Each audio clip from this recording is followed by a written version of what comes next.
I honestly have no idea how my brothers are even having a proper sleep schedule at this point. One task, only a single paper, and I'm up for hours. It's already completely dark outside. I can only imagine how much they must have on their plates, being much closer to inheriting the throne and all. No, brain, not now. This is not the time to be thinking about my rather useless position in this household. Thank you. Huh? Steps? And humming?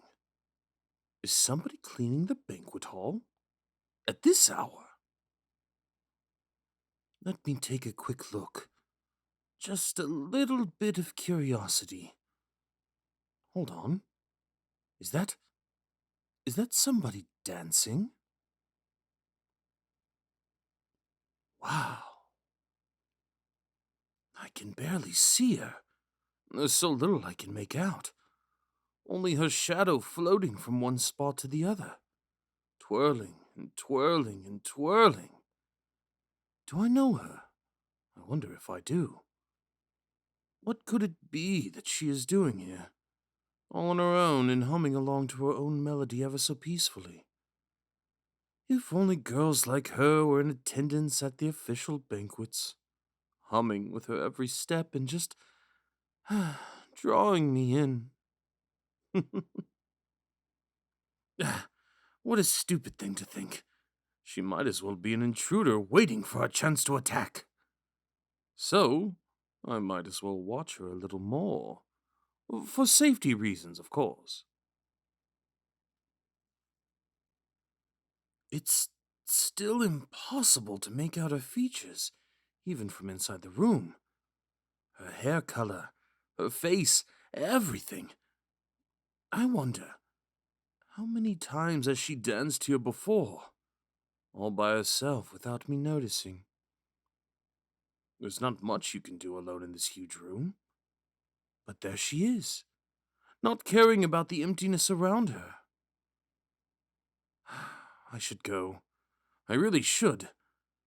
I bet she didn't intend for anyone to see her here. A pity. I wish I could have stayed just a minute longer. Oh.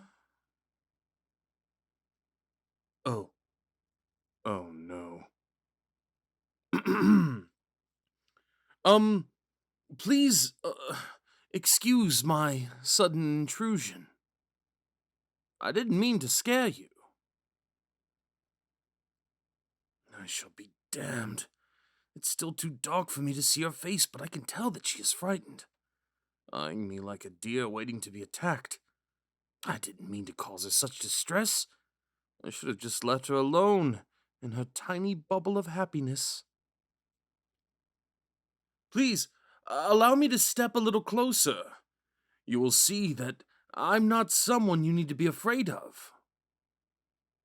See my hands. I come in peace and mean no harm. I was only passing by when I heard you humming. You know, it was rather captivating. I must admit that.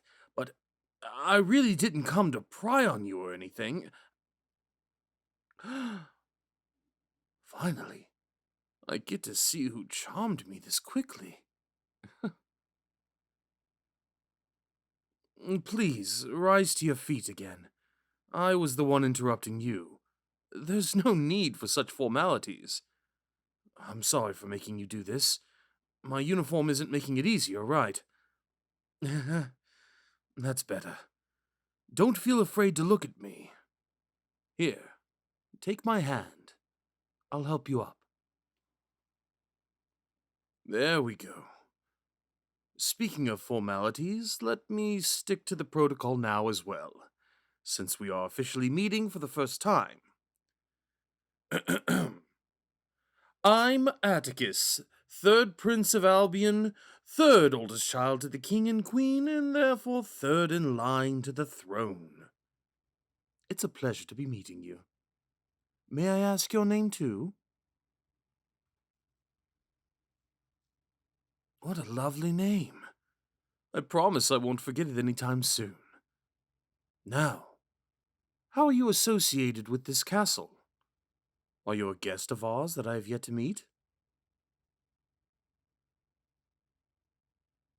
A maid?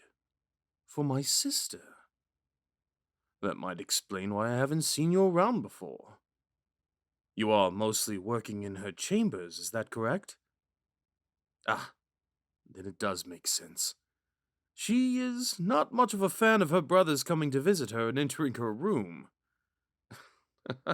I swear, we are not that bad. Just a little loud when we all come together. Ah, she chuckled. The way she scrunched her nose. To die for. Wait, what? What? She complains about us leaving behind a mess every time we visit. Oh, come on. That's not true. I'm sure you know that too. But it sounds like you're getting along well. I'm glad to hear that. There's hardly enough time to get to know every single person working here, and that's a real pity. Huh? My sister is treating you well, you say? Not that I was expecting anything else, but it still comes as a relief. She's a kind soul. But that also means that you are doing your job well, and I want to thank you for that. Getting up in the early morning hours to help us with our duties, only to go to bed after we do, it's not the most enjoyable lifestyle either. And nevertheless, you stay up at night, twirling through the banquet hall at 2 in the morning. I wonder why that might be. You want to feel like royalty. No, please, don't feel embarrassed about that. You must really have been working hard for all your life to feel this way. I don't want to pretend that I fully understand that because I've never had to worry about food or shelter or health.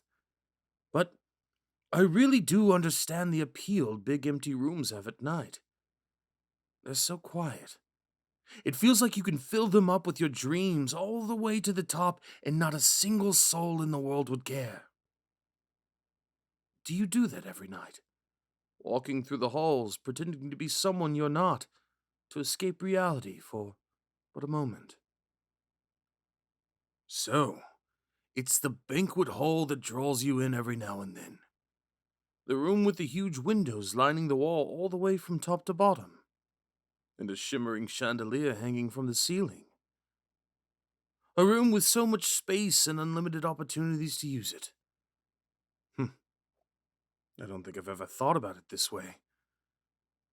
For me, it's always connected to having to interact with guests that have authority over us, or hold power. It's always about impressions and pretending, and frankly, I'm not the best at socializing. Hmm. Fair enough. There's a big difference between attending a ball as a prince and dancing here alone at midnight in your pajamas. Wait, did you say pajamas? Oh, oh heavens! I'm sorry, I really didn't notice. I'm already looking away. No, wait, it's not like I was looking at your clothes, or at your body for that matter. I mean, I was watching you earlier, but not like that. I just thought you were really endearing dancing through the room in your little bubble of happiness, and, yes, I couldn't stop watching, but that's not what I wanted to say. It's just that I wasn't looking at you that way. If if I made you uncomfortable, I'm terribly sorry. I didn't want to. I'm just completely stupid and ruining every chance for a casual conversation with her that I might have had in this life.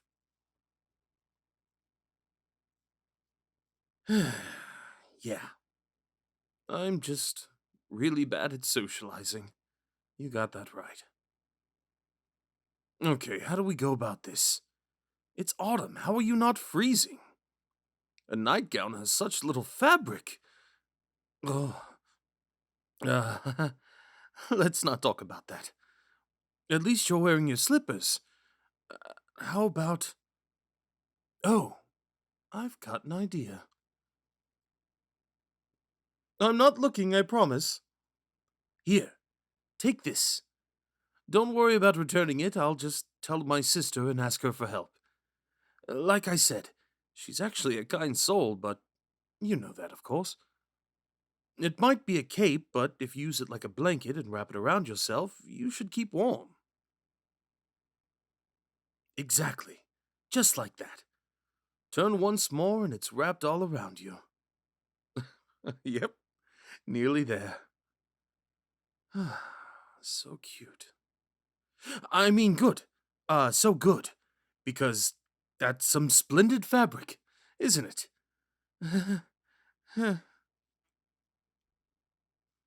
Oh, you're very welcome.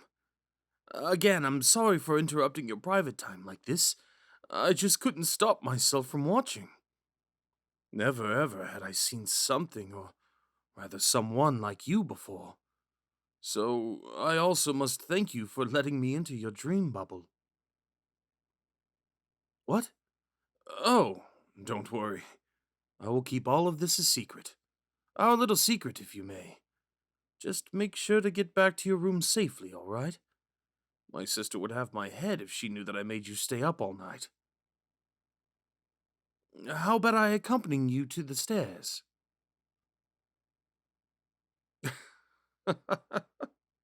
Of course, you are right. I'm sure you would find the way just fine on your own.